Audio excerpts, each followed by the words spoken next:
Trip കഴിഞ്ഞിട്ടുള്ള വീട്ടിലെ കോലമാണ്. എവിടെയെങ്കിലും പോകാൻ വേണ്ടി പാക്ക് ചെയ്യണമെന്നുണ്ടെങ്കിൽ ഉള്ള തുണി എല്ലാം കൂടെ വലിച്ചു വാരിയിടും. എന്നാൽ ഒന്നോ രണ്ടോ ഡ്രസ്സിന് വേണ്ടിയിട്ടാണ് ഇതെല്ലാം ഇങ്ങനെ എടുത്തിടുന്നത്. അത് കഴിഞ്ഞിട്ട് വന്ന് ഓഫീസും കൂടെ ആയപ്പോഴത്തേക്ക് ഇതൊന്നും തിരിച്ച് മടക്കി വെക്കാനുള്ള ടൈം കിട്ടിയില്ല. ഇന്ന് എന്തായാലും അതിനൊരു തീരുമാനമാക്കണം.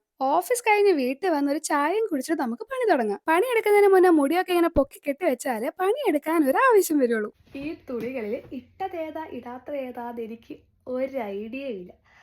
പിന്നെ ഇതെല്ലാം ഒരു അഡ്ജസ്റ്റ്മെന്റ് അല്ലേ, നമുക്ക് എല്ലാവർക്കും മടക്കി വെക്കാം. ഈ ഫാസ്റ്റ് ഫോർവേഡ് അടിക്കുന്ന പോലെ അത്രയ്ക്ക് ഈസി ആയിരുന്നെങ്കിൽ എന്ത് സുഖമായിരുന്നു. ഇത് ട്രിപ്പിന് കൊണ്ടുപോയി പറ്റിയ ഇത് ഫുള്ള് നമുക്ക് കഴുകാനിടാം. അതാകുമ്പോൾ പ്രത്യേകിച്ച് കൺഫ്യൂഷൻ വേണ്ട.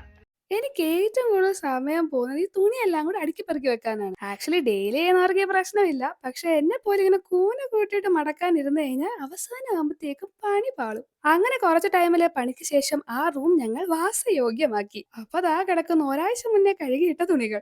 എന്തായാലും പണിക്ക് ഇറങ്ങിയതല്ലേ, അപ്പൊ ഇത് അങ്ങ് മടക്കാന്ന് വിചാരിച്ചു. ഞങ്ങൾ ഇവിടെ പണി ചെയ്യുന്ന സമയത്ത് ഏതെങ്കിലും കണ്ണി കാണുന്ന സിനിമ അങ്ങ് ടി വിയിലിടും. പിന്നെ അതും കണ്ടുകൊണ്ടിരുന്നാണ് ഈ പണികളെല്ലാം ചെയ്യുന്നത്. അതാകുമ്പോ പണിയും നടക്കും, കൂടെ ഒരു സിനിമ കാണുകയും ചെയ്യാം. ഇതൊക്കെ ചെയ്തു കഴിഞ്ഞപ്പോഴത്തേക്ക് ചേട്ടൻ സ്പെഷ്യൽ കപ്പയും മീൻ കറി ഉണ്ടാക്കിയിട്ടുണ്ടായിരുന്നു. ഇതിൽ കൂടുതൽ ഇനി എന്താ വേണ്ടേ. പിന്നെ ലാലേട്ടന്റെ തുടരും മൂവിയും കണ്ടോടെ ഞങ്ങൾ ഡിന്നറും കഴിച്ചു. അങ്ങനെ പണിയെടുത്ത് ഒരു ദിവസവും തീർന്നു. അപ്പൊ എത്രയുള്ളൂ. ബൈ.